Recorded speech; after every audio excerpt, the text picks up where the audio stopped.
Welcome to Latino Talk TV. I'm your host, Ben Mendez. And I'll tell you what, this is great weather compared to what we had in the past couple of weeks. For those of you that have been in the floods, I wish you the best. I tell you what, I would not want to be flooded during this time. I have a very special guest from Washington, D.C. here with us from the Census. Eduardo Guity, thank you for joining us. Thank you very much for having me. And I'll tell you what, Eduardo has been a longtime friend. Lived in D.C. for a couple years and is now back in Houston working on the census. And of course, census is, what, 10 years, every 10 years, right? Correct. Every 10 years. So the next one will be coming up. 2020. But there's a lot of work to be done prior to 2020. And that is why he is here in Houston. And we're going to talk a little bit about that. Later on, we're going to talk to Rafael Acosta. You all know him as a former board member of Metro and a long-time community resident. So getting back to Eduardo, thank you for coming on the show. And I tell you, when you think of census, you think of big numbers. I mean, there's a lot of people out there to count. Sure is. And a lot of work to be done. I'm sure you guys are working well ahead of the schedule and working on some new initiatives. So let's talk a little bit about that. Well, first of all, thank you very much once again for having me here and being able to represent the Census Bureau. And one of the things that's really important that we're doing is what we call the 2016 Census Test. This 2016 Census Test essentially is trying to test and put in play the majority of the new things that new processes that we're going to try to institute as we head towards 2020, including, for the first time, we're going to be offering the opportunity for the respondents to actually fill out their census form online. You know what? With times, things have changed. Communication through online, web, or whatever it may be, phone. It's about time the census caught up. That's all I got to say. Those hard copies need to go. We've been working on it for a number of years now, and in between censuses, we do a lot of work to improve how we did the census prior. So now one of the things, once again, that we're offering is that we're also changing some of the verbiage and so that people can more effectively auto-define who they are. Speaking of who they are, I have a complaint. Oh, God. I have a complaint. Why is it we do not have a category of Latino on the census? There is a category of Hispanic. Okay. And there is a category of multiple types of Hispanic. And you can define yourself in this particular census. We're allowing the opportunity for you to define how you want to be defined.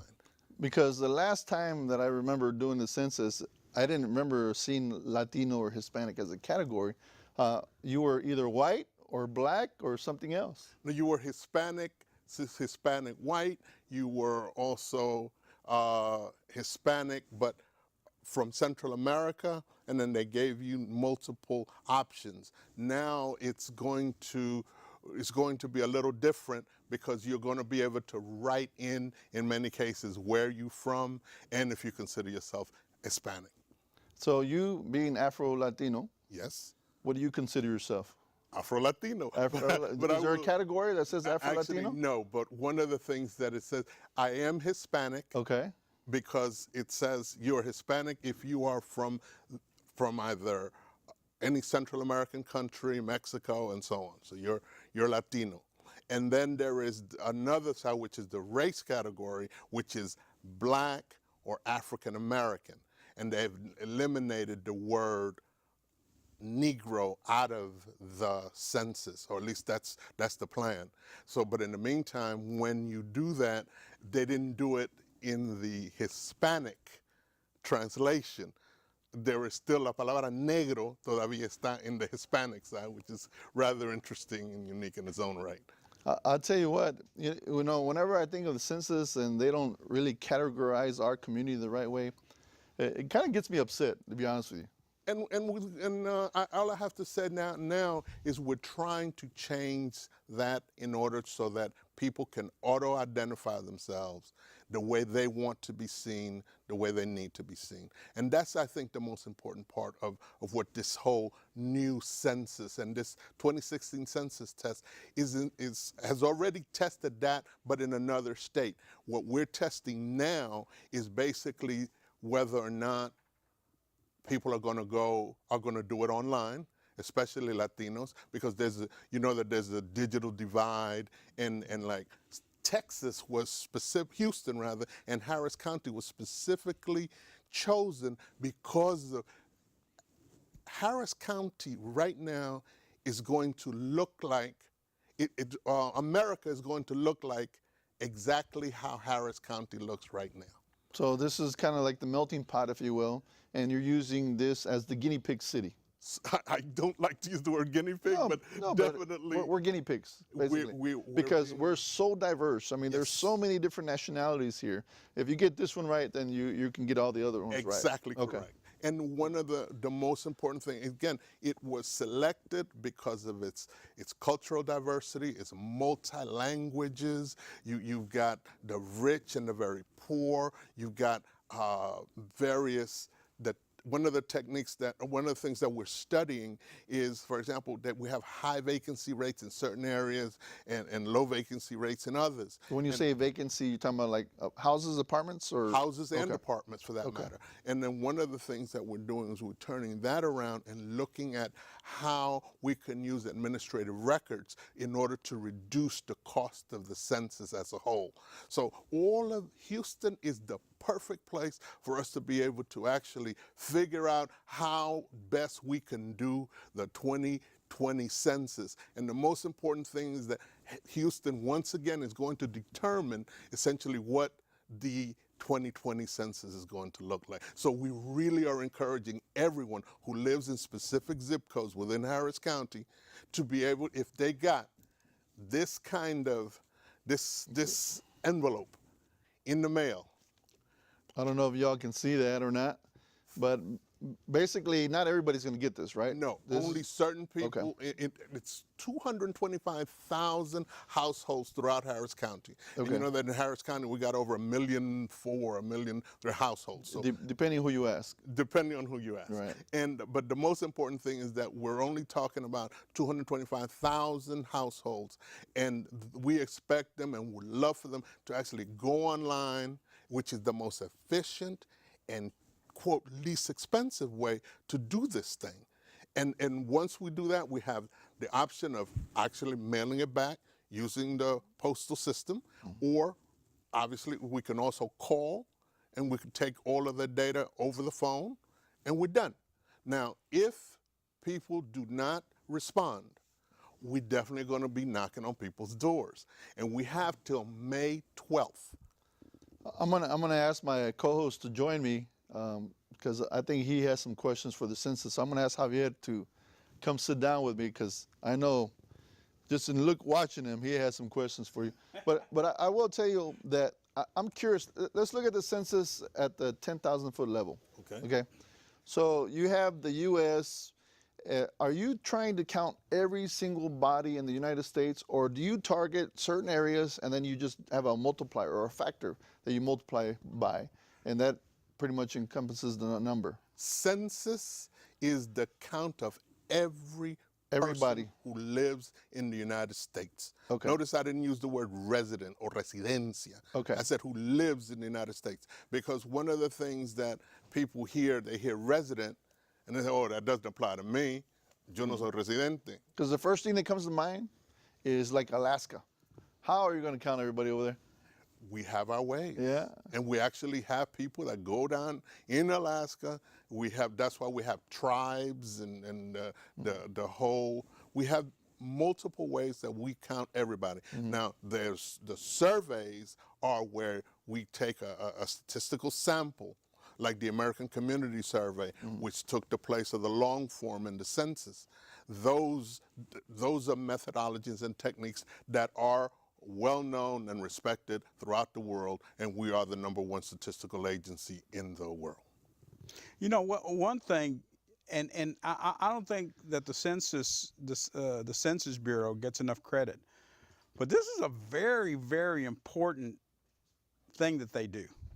I mean, the census is the basis of all representation. How money is distributed throughout the country. You know, if you got an extra representative from the House of Representatives, whatever, you know, it's always every 10 years. It's really, so. Not to mention state and local. Exactly. Yeah. I mean, the reason we had to City council had to add seats was because of your figures. And I hate to put you on the spot, Eduardo. Oh, you know you like to put people on the spot. But are there any one party or the other that doesn't want you to do your job properly? Or, he can't say that. Come on, you gonna put him. That would be suicide. He's working for the government. But I mean, it's important that you guys get an accurate count. It is critical. Are there any impediments that are put in your way? No, or systematic? Actually, the impediments are people's own willingness or unwillingness to participate. And so what we have done, he's a politician, isn't he? What we have done actually is we made every effort. We're making every effort to make it easier for people to participate. For example, now that we're making it available over the internet, we're talking about iPhones or smartphones, tablets, computers, everything. You can go online and do the census form, and we finally got it right. We started it last census in 2010, but we weren't quite ready, nor was the populace. I think now the populace is ready. We need to save money. And one of the ways that we are able to save money is indeed our ability to make sure that we can do it through the internet. A lot of the paper has got to go, and it's gone. But those who still need it, such as the individual communities that maybe don't have good internet, the individuals who, we do it in every language. We have over, I think, close to 19 languages that we could do it when we do it over the net. We couldn't do it 19 languages on paper. Right. But we definitely, on paper, we'll always do it in Spanish, English, Mandarin, Chinese, Korean, and maybe one or two other languages. But all in all, one of the things that we're making sure that we're trying to make it easy, and we're trying to make sure that people understand that it's safe, and we want to count every person where they live as of April 1st, you know, of 2020. I'll tell you what, doing it online, I think it'd be great. I'd like to see. That could be the precursor of a lot of things in this great bureaucracy we live in. I mean, can you imagine you could vote online? No. I mean I'm sure that's down the line, but that would heal so many of our ills. I'm sorry. Go ahead. That's exactly one of the things that, again, the census is trying to do, is making it how people are comfortable functioning. And if you well know, the Latino community is increasing dramatically in the use of internet. As a matter of fact, more than most.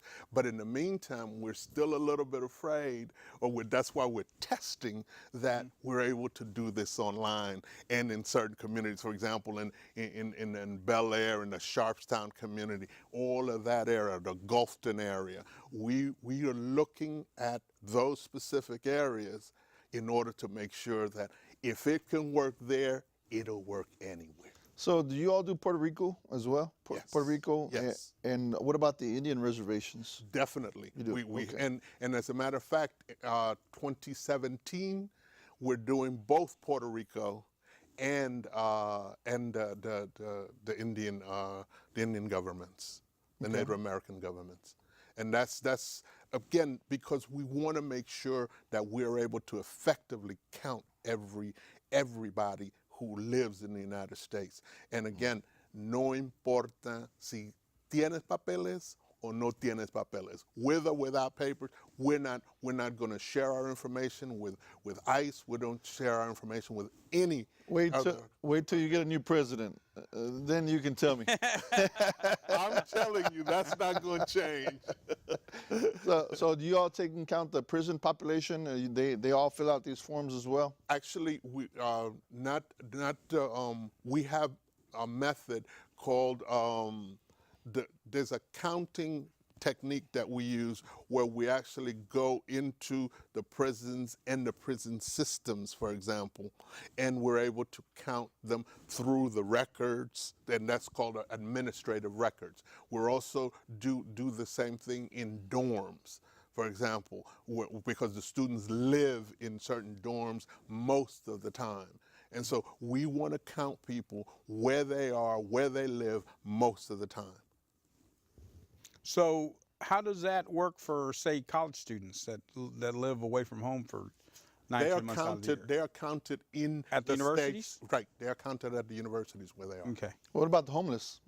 Also, we actually work with homeless organizations throughout the country, and the most credible ones, and we go and they tell us, we look through rolls, we look through like homeless shelters, we look through again, these organizations that know where the homeless are, and we physically go out and count them. The soup kitchens and all that. The soup kitchens and everything. So there is a real effort made in order to be able to distribute those $400+ billion in order to be able to effectively distribute them accordingly.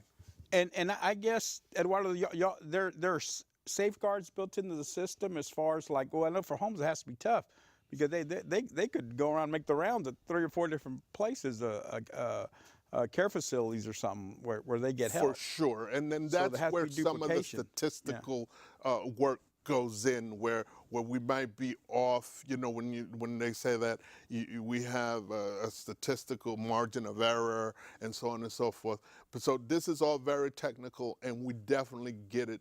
We get it right for the most part, and then whatever margin of error that we do, we let it be known how much it is, and that's we're able to calculate for that in terms of any type of adjustments that need to be made. But for the most part, we've done well, you know, and we do it well because every business, every country, everything that we do, those are the numbers that society works with, including when you're dealing with various types of grants, and when you're dealing with and one of the things that's really important, we tell people that when they say to, no, yo lo tiré, I threw it away, or I did this, or I'm not going to do it. I said, look, no one asks you if your child has papers or not when you send your child to school. When you send your child to school, what winds up happening is that we plan for 10 children per class. I'm just using a wild example. But then those who don't participate, so we budget for 10 kids, but in actuality, there are 15 or 20 of those who did not actually fill out their census forms. Mm-hmm. We don't know they're there. So now, but they will come to school. And in the meantime, what do we have? Now we have a lack. We're in the red in terms of budgeting. We can't buy enough books, so everybody loses under those circumstances. Mm-hmm. Additionally, Latinos, those individuals whom are here without papeles, they can, at one point or another, the migratory system is going to be dealt with, mm-hmm. at one point or another. But one of the things they're going to ask you is, how long have you been here? Have you been in any trouble? So if you don't have any police record or anything like that, and you've been working kind of underground, mm-hmm. how are you going to prove that you were here 10 years, 5 years? When you're able to say, yo participé, I participated in the United States Census, we can go to the census, not the government, not anybody, but I can go to the census and say, give me proof that I participated in the United States Census. Then all of a sudden, they'll give it to me. I can say, here it is. I participated civically. And this is a positive thing for you. So Latinos, especially those, once again, whom are not documented, mm-hmm. By all means. And as a matter of fact, they were part of the reason why we were able to get 4 more House seats here in Texas. Yeah. Just what you were saying in the beginning of your introduction, these types of participation, civic participation, is critical for everybody to do because everybody wins. Trust me, everybody wins. You know what? And Eduardo, you've been with him since the last census, Yes. right? So he's been with them quite a bit. We have a graphic to show. I think it's going to be popping up on the screen. It's going to be more information here. Just briefly tell us what this is right here. Basically, that's just one of the, and what you got there is the zip codes that are under this 2016 census test. We're also looking at it says www.census.gov census test, where you could go in right now. There is still time to go ahead and fill out the census form online, and we're done. If you don't fill it out, we're going to knock at your door, and we're going to help you fill it out.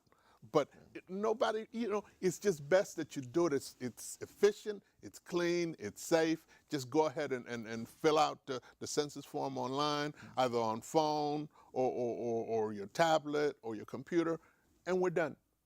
And that's the most important thing that we want to also go in towards, to eliminate the digital divide. And we want people to use the whole, again, internet system and get it done, and get it done now. That's good. You know what? I know it's always tough for the Hispanic community, especially the undocumented community, to kind of get up I don't know, the courage or the nerve to say no. They'll find out that we're here. They don't want to do that. They're scared. They're scared. Absolutely, they're scared to come come forward. And they tell us, but they're not going to give it. But you never know. The Migra be right. Blah, blah, blah. Mateo Julio, he got hauled in 2 weeks after he did the census. So it's hard. I mean, what assurances do you give them? How do you get that message out to the Latino community? By law. We cannot divulge our information to anybody, and personally, we are fined if we violate in any way, shape, or form. That's called PII, personally identifiable information. If we violate any of that, $250,000 fine and 5 years plus in jail, and nobody's going to just sacrifice their job by violating those types of and the most important thing is that we, by law, cannot share, and they can't come and ask us. They can try, but they won't get it. And I have to tell you that during the 2010 census, we were able to inspire a certain level of confidence because of us who were on the ground, y'all who were also part of this whole process, letting people know in the communities that you use census numbers, you value the census as a process, and we know that without these numbers, we will be left behind in every way, shape, or form, both economically, technologically, sociologically, educationally, behind. And with numbers, you're able to then support a case for whatever it is that you want to do, whether it's a proposal, whether it's a business, where we have so much information to offer. And also we're willing to help organizations and individuals learn how to use our system, learn how to navigate the census.gov. And these are the things that, and it's, quote, without cost to, I can't say it's free because taxpayer monies are involved, but you don't have to pay for a lot of the training that's available, and a lot of the data that is purchased by multiple companies is actually census data packaged beautifully, but you're paying for the packaging, not for the information. That's the Census Bureau did that already. Another question that comes up is what about of course, a lot of the more disadvantaged communities, you don't have a lot of access to the internet. What if that one neighbor that has a Wi-Fi or whatever, or internet access, and he wants to help his neighbor, down the street, or they come to, hey, can you help me fill? Is that going to be allowed, or how's that going to work? It's good. Look, because everything that is every census form that we sent out is sent out to an address, not to an individual. So all you got to do is put in your address. Even if you don't remember there's a PIN number that's inside of the actual form. But for those who maybe have thrown it away, that's okay. All you got to do is just go into the internet, www.census.gov, and then it says 2016 Census Test. All you do is put in your address, because your address is the issue, not your name, not you. But then they will ask you the same basic questions that they would ask you at the census, and all you do is just send, and you're done. So you'll be able to go to your neighbor and say, hey, can you help me with this? Plus, you can go to the library, for example. Oh, that's all fantastic. libraries have computers, and all you got to do is go census.gov, www.census.gov, go in, 2016 Census Test, apply now or do it now, and then just click into that, and you're done. 10 minutes, 10 questions, jot that. Quick and easy. So Houston was selected as one of the areas, I guess? Yes. How many areas were selected to do this testing? Only two. Only two? That's Houston and Los Angeles County. Actually, Harris County, which includes Houston, and LA County. Wow. And because these two, for these specific reasons, again, high vacancy rates, diversity in language, diversity in internet use, all of these reasons are the reasons why Houston got selected, because Houston already looks like what America is going to look like. So, does it have anything to do with that? We had Eduardo Guity in D.C. I said, no, we need to do that in Houston. Oh, bro, we need to do that in Houston. I said, man, you got that kind of pull, Eduardo? Hey, I'm trying. Well, I appreciate you coming out. That's always amazing, good to see Eduardo. you. Thank you. Thank you all very much. And Eduardo is a graduate of the NHPO Leadership Institute. Absolutely. Proud of it. And how long have you been? on my resume. Yeah. How long have you been in D.C. now? Right around 4 years. It's been that long, Eduardo? Yes. Holy smokes. Yeah. I remember when I went up to D.C., when we went up for the White House, I gave Eduardo the call, tried to get him to meet me at some salsa bar, pero no, he was retired. No, but I really appreciate you guys for having me. And again, I just would like to leave you with the basic message, 2016 Census Test. It is important that people go online, fill it out. After May 12th, a list is going to be generated of those who did not return their forms. And all we want to make sure to do is that if you don't mind people knocking on your door, we'll knock on your door. But if you just go ahead and fill it out online or send it back in the mail now, we're done. Are all these forms out already, or are they coming? They are out, and by now, households should have gotten at least 3 notices. The original notice, a postcard, and another form. And it's 225,000 households throughout Harris County. And all we want them to do is just go on ahead and fill it out, and we're done. And specifically the Latino community, we want the Latino community to show up like they always have, especially in the last couple censuses, because I'm telling you, had it not been for the Latino community and their ability and our ability to inspire a certain level of confidence, Texas wouldn't have gotten these 4 House seats. Yeah. The municipality wouldn't have, the mayor's office wouldn't have gotten more funding. city council. They wouldn't have gotten a lot of the funding that they got from the federal government. So no. Believe me, these are the things that are important about the census and the census number. You're absolutely right. Well, it is so important. Yeah. I mean, this is where redistricting starts, right here in the census, Right. and the census paperwork and what you guys are doing. So, thank you so much, Eduardo. Again, thank you. Glad to have you. And when we come back, we're going to talk to Mr. Rafael Acosta. He's our community leader in our Latino community right here from the East End, right down the street in Navigation from where you're from. Oh, Merida, baby. I'm there all the time. That's right. So we'll be back 2 minutes. Absolutely. We'll be back.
Welcome to Latino Talk TV. I'm your host, Ben Mendez, joined by my co-host, Mr. Javier Perez.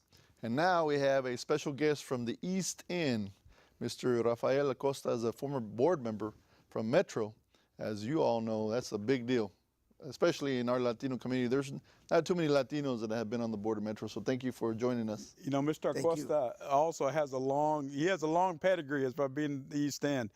Mr. Acosta, I know you had a you almost had it. You ran for county judge back several years back on the Republican ticket. Almost 20 years ago, I ran on the Republican side. That's correct.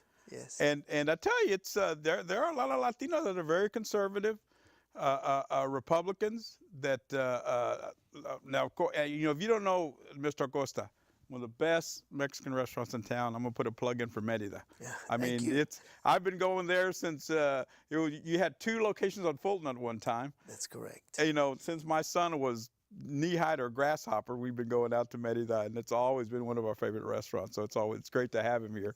So, but I tell you, we had a conversation with Mr. Acosta one day, and man, he just had me enthralled. Because, I mean, he knows the workings of the Republican Party. Absolutely. You know, and he was very adamant. You know, he said, you know what? There are a lot of Latinos in the Republican Party, and he said, you know what? It's a Democratic Party, or Democrat never gave me anything. I had to work for everything I did. So he was very opinionated. I said, you know, we need to get him on the show. So we're going to talk a little bit about the circus, right? The circus. The circus. The Republicans. The Republicans. Almost, Mr. Acosta, fighting over the presidency. Let's talk some numbers first. Okay. In Harris County, we have about 60-something% Democrat that are Latino, and about 30% Republican. But what we've noticed is there's a big push to go independent. You know, so some people are Democrat, they're voting for Republicans, and vice versa. So, have you seen that? Have you noticed that? I don't know if I've noticed that. I think that people are becoming more informed, as with the media, with the internet, with your smartphones, as your other guest was talking about.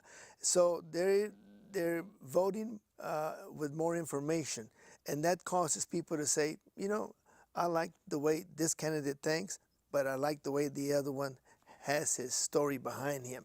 So I think as time goes by, you're not going to see a slate Republican or a slate of Democrats, you know, one side or the other. Before we get started, let me tell you that I've been a Republican all my life. And for the last several years, I have not voted Republican. I believe in the Republican Party. I believe in their fiscal responsibility. I believe in their foreign policy. What I do not want and dislike very much about the Republican Party is their stance on immigration. And if you just take immigration on a pure economic level, I'll debate Donald Trump or Mr. Cruz or Mr. Rubio, anyone you like, on pure economics, and I can show them, unless they don't have the smarts, I can show them that it's beneficial for us to have this immigrant labor force in this country. So let's talk a little bit more about that. So why don't you elaborate on that? Well, you know, people say a lot of things because they want to win their party's nomination.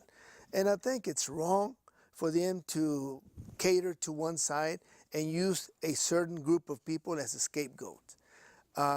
You have almost 15 million undocumented people in this country from various countries.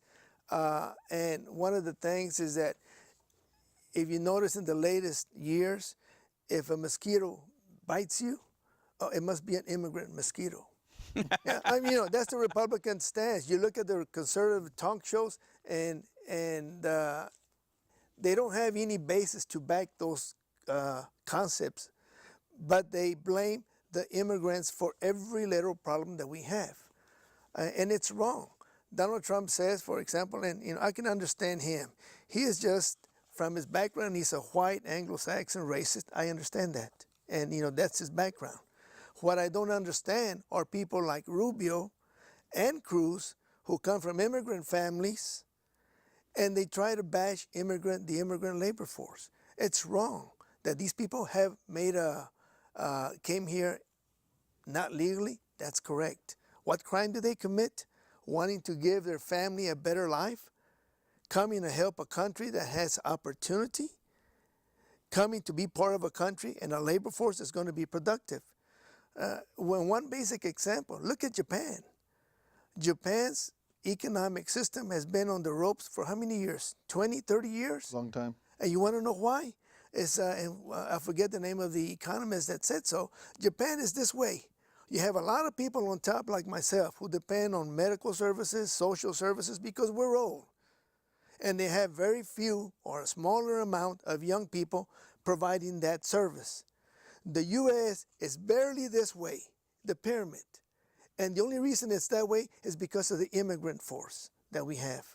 People say, and they tend to say, well, the immigrants are bankrupting our country. That's wrong. That's so wrong. That's really wrong. For them or for Donald Trump to say, and people applaud him, I think it's just really bad. But for him to say, we're going to take these people out, you know how much it's going to cost him to take these people out? And this is from the government's point of view. At the minimum, $500 billion, $500 billion. At the most, around $1 trillion or a little bit more than that. And it's going to take years to do this. We don't have the funds and we don't have the manpower. It's just wrong to say that. Rubio stated, well, I'm going to take these dreamers and I'm going to make sure that they don't get any benefits. What do you want to have in this country? You want to have delinquency or you want to have productive college students? It's important. It's a no-brainer. Well, of course it is. I think the immigrant force helps us. People don't realize, but every month this country is going more and more in the hole. I think our deficit now is about $13, $14 trillion and growing. Every day. Every month, this country has a trade deficit of over $40 billion. And people like Trump are saying, we're going to put a wall, and they make dumb, what was it he said, for items from China or Mexico that he's going to place a tariff of 35%. It's wrong. And I was just reading that today, Mr. Acosta, getting ready for this. I was looking at that because Mr. Acosta made some excellent points. And he's a very, very, Mr. Acosta, intelligent man. He really impressed me when I. Well, he graduated from Stanford. I didn't know that. Well, I graduated from the University of Houston. That's my engineering degree. I have an MBA from Stanford. So I know a little bit about economics. Just a little bit. I didn't know that. I had no idea. No idea. So I'll challenge Trump, Rubio, Cruz to a debate. Let's take the immigration stand or these conservative talk hosts that we have and talk about immigration from a purely economic standpoint, whether they're going to be good or they're deficient for this country. And one of the things I found out is that Mexico is like our third largest trade ally behind Canada, yes. China, and then Mexico. Our third largest trade ally. And to want to put a wall there, it just seems like so asinine a concept to do it. Then you got the good old boys saying, yeah, buddy, let's build that wall. Hot dog. He says a lot of things. I don't know whether he's ignorant or he's just stupid. And I hope he wins the Republican nomination because then I think that assures the Democratic side will win the general election. And there's a lot of people like myself who believe in the Republican Party, but the primary process in the Republican Party is run and administered by the extremist right-wing side. So moderates in the Republican Party, like my candidate that was Jeb Bush, don't stand a chance. Mm-hmm. I like the governor from Ohio, but he doesn't go far enough. He says, well, we want to give these people a penalty and give them a road to residency. No. Why? Because you don't want them to vote? If that's your objective, then say so. I don't want them to vote because they're going to vote in the other party. But be truthful to the people. Don't say, well, I'm only going to give you a residency and that's it. Why not? If they're going to be productive citizens, if they're going to abide the laws, if they're going to help our economy, then they should enjoy the benefits of voting, period. Mr. Acosta, what's it going to take for the Republican Party? I mean, they have been, they've swung far, to the right. What's it going to take to bring them back? And who are some of the candidates now, or some of the leaders in the Republican Party that can help them bring them back to center? I don't see any. You don't see any out there? The national figures that were moderates are not getting anywhere. It's only the extreme right conservatives that are in the helm of the Republican Party. So I don't know if they're. I told one time the Republican Party, I said, because they said we need, our values are similar to the Hispanic values, family values, more than the Democratic side. And he said, so they should be voting for us. I said, they don't just vote for you. If I've been here 20 years and all I hear is bad things about the Republican Party and good things about the Democratic Party, what makes you think I'm just going to switch from one day to the other? I'm not. I said, now you want to work at it, go to the school districts, look at minority students, blacks and Hispanics that have good grades that need emphasis or financial help to go to college, and help that student. If that's your daughter and she gets to be a doctor or a lawyer and somebody tells you, you know, those Republicans are so bad, you're going to say, wait a minute, they're not all bad. They helped my daughter. And statistics prove that once they go to college, most of them learn to think and they go Republican. It's a process. It's not going to be changed in a day or two. But there's a lot of things I don't like about the Democratic side. But on this one issue, I think the Democratic Party has it right. They want to help. Let's talk about some of those issues that you disagree with. So besides immigration, what are some of the hot buttons for you? Well, I don't like the foreign policy of the current administration. Look at Iran. You not only let them have what they wanted, now we pay back the monies we took because they acted in the wrong way, and with interest. That's wrong. I like the Republican side because they have a strict foreign policy, and I'm just that way. I don't go out looking for trouble, but you hurt my family, and I'm going to get you out of this world. It's just the way I am. And I believe in God. I do believe in God, but don't touch my family. Don't touch my because you're going to meet your maker. And that's what I like about the Republican Party. You got Ronald Reagan, you got George Bush, and you got this other Bush that I think went to war with the wrong country. It shouldn't have been Iraq. It should have been Iran. But at least we have a strict foreign policy with them. I like their fiscal responsibility. I don't mind helping people. I just don't want to work my rear end off so I can help somebody raise their child because their father or their mother had 10 children and they don't know who their father is, and I got to help do that. That's not why I work hard. I work hard so I can help my children and my grandchildren. And, do I help? Yes. Yes, I believe in helping others, but not to the point that I'm going to get taxed 30, 40, 50% just because we have social programs in place. You know what? I remember when we spoke earlier, Mr. Acosta, I remember you telling me that you were talking about Bernie Sanders. You were talking about his tax plan. Well, I think Bernie Sanders wants to give the world away. And he wants to charge it to Wall Street. There's not enough money on Wall Street to do that. It's just not. You want to get to a basic problem? People say that the immigrants in this country, in this Harris County, let's take Harris County. You were talking about Harris County and the census, that the undocumented workers are bankrupting our financial system in Harris County. Well, right now, if you go out of here and you get hit by an undocumented worker, what happens? More than likely, he's not going to have a license and he's not going to have insurance. So you're going to pay for your car. It's just simple as that, okay? Why? Because this state of Texas does not allow these people to have driver license. So that worker has to stay in the second ward in this area, in this end, and get an $8 a job, if he can, to maintain his family, and either get a bicycle or walk or use the bus system. Let's assume that he gets a job or he gets an offer at the Galleria, but he has to be there at 5:30 in the morning. He's not going to make it because the bus system will not take him over there. Now, here comes Mr. Mendez, and he goes, applies for his license, driving license. And Mr. Mendez, are you a citizen? Yes, I am. Here you go. It's, I don't know, $50. Go pay the $50, Mr. Mendez, and you get your license. That's fine. Now comes Mr. Acosta. Mr. Acosta, are you a resident? No. Are you a citizen? No. Are you undocumented? Yes, I am. No problem. Pay your $50 plus $25 because you're not a documented citizen. But before you go, go to this next window and get liability insurance for a year. Now you've done 2 or 3 things. You got their addresses. You've given them a driver's license. Now you can go get a job that pays $13, $14 an hour. And what happens? What's the best part that will happen here?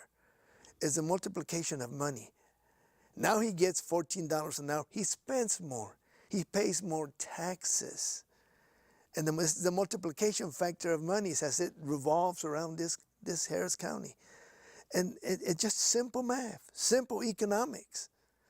And now if you get hit, he's going to have insurance. Seems like it just makes a snowball effect. Yes. It's a good snowball. You know, and Eduardo's over here, he's in La La Land thinking about these numbers here.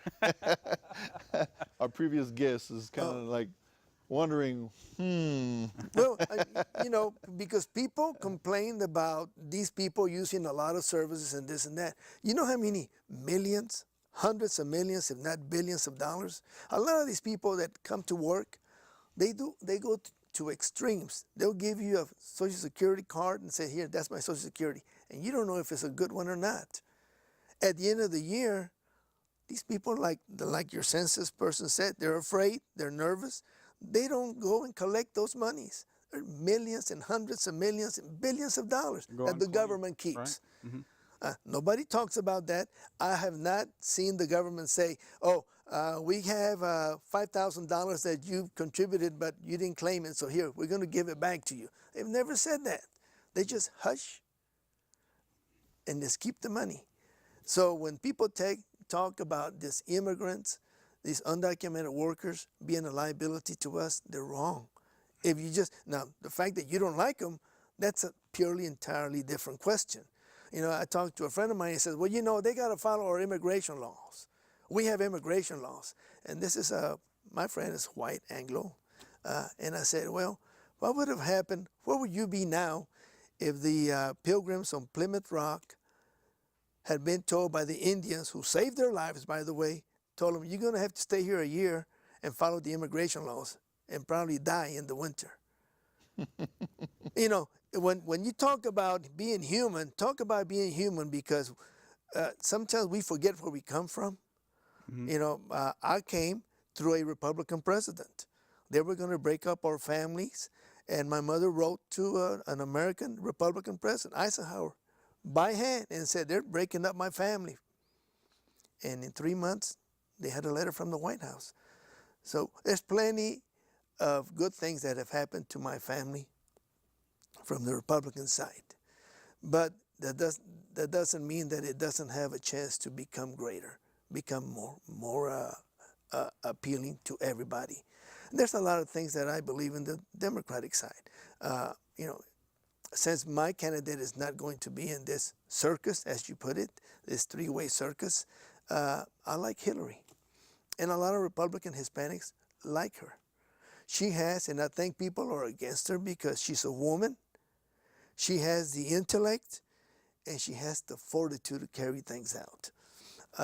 You're not going to find a perfect candidate on either side, but so you try to go which is the best. You know what, Ben? I don't know if you saw this yesterday, but I had the television and I was looking at one of the national talk shows yesterday on ABC, and they were talking to one of the Koch brothers, and the Koch brother, you know, I for one, he kind of hit me because the multi-billionaire, the Koch brothers that have donated billions of dollars to Republican conservative causes, and this guy wasn't the monster I was expecting. You know, the guy was of course, he's very well spoken, very intelligent, but also seemed like he was very compassionate. And he was serious when he said he couldn't back Donald Trump. Well, there's a lot of people that cannot. He says things and he doesn't follow through. He tells you, we're going to build a wall. Well, but these people are, now it got 50 feet higher. And what kind of answer is that? And then Mexico's going to pay for it. Well, tell me how. Yeah. You know, if you're going to say some things, put it in terms of economics. Now, he blames China and Mexico and other countries like, who was it, Carrier Air Conditioners for taking their plants over there. He does the same thing. And when they ask him, he says, oh, that's business. When he does it, it's business. he talks about the Obamacare, and he criticizes and maybe has some good points about that. And he said, well, how are you going to fix that? We're going to take away the boundaries of the state lines. That's not an answer. But the people that he caters to are people who don't care. Mm-hmm. They just want somebody like him that's going to raise a lot of trouble, and it's wrong. You need somebody that's intelligent. Earlier, you and I were having a conversation, and you were talking about it's the young folks that are really supporting Trump. And no, it's not the young people. I said it's the people that are the extreme, that do not have a background in politics or don't get informed. Mm-hmm. They like his showmanship. I have a nephew that's going to support him, and he told me, he said, "Why are you getting so emotional?" I'm getting emotional because you're not informed and you're just placing a vote on what you hear, and it's wrong. Know what they stand for. Look at the candidate. There's a lot of things that Trump has said that are one-liners, and people want to hear that for what? That they're disenfranchised with either party. I understand that, but don't say I'm going to pick him because these people don't cater to my needs, and it doesn't matter what he thinks. Javier had some one-liners. Yeah, I was looking at. Oh, here it goes. After being told 2 men beat a Hispanic man in his name, he called his followers. They were just very passionate. Well, yeah. You know what would happen if two minorities beat up one of his family members? Were they passionate too? Exactly. You know, bring it back to him. Yeah. You know, I tell you, I understand him. He's just a white Anglo, and he's racist because that's his upbringing, and that's fine. If he's going to lead the Republican Party, then through my LULAC affiliation, I am a president of a LULAC council, we're going to inform, and it's not political. I'm just going to make sure that the Hispanic community as a whole knows that for our benefit, the terms of the Democratic side are much better for our community than the Republican side. And it's going to come a time that the Republican Party is either going to be admissible to the Hispanic community or they're going to lose every election. And I don't care who you are. I don't care if your name is Acosta or Rogers or Mendez. I don't care. They're either going to be inclusive or they're going to lose, and they know that. The reason they're trying to hold down the undocumented workers being legalized, because they know that sooner or later it's going to come, and they're going to lose a lot of those votes because they're not being humanistic about how to treat people. You know, do you want to find them? Yes. You have another quote? Well, you know what? Other than the saying, you know, not that just that these 2 brothers beat up this man. For one, he was a 50-year-old Hispanic. He was a homeless man, and not only did they beat him, breaking his nose, they urinated on him. Mm. And Trump again defends him as they were just passionate. You know. And I tell you, just you don't know where this is going to end. You know, and according to Trump, Hispanics love me. They're going to vote for me. You know. But you know, maybe his workers. Yeah. You know, and he has plenty of those. He doesn't know anything about foreign policy. You know, you've seen that. He comes on the debate and he says, "Well, I'm neutral on Israel and the Arab community, neutral." And then he says, "Oh, but I know Israel very much. I know the Jewish community very much because I was their grand marshal on a parade. Who cares about a damn parade? Give me a break. You know, tell me about foreign policy. Tell me what you've done. You know, what you're going to do about Iran, about North Korea." He has no sense. He has no background to deal with that. Yeah. You know, we needed somebody that's experienced, and I'm sorry. I understand Trump. I told you where he came from. What I don't understand is Cruz and Rubio. I want to thank you for coming on the show. It's always a pleasure to talk to you.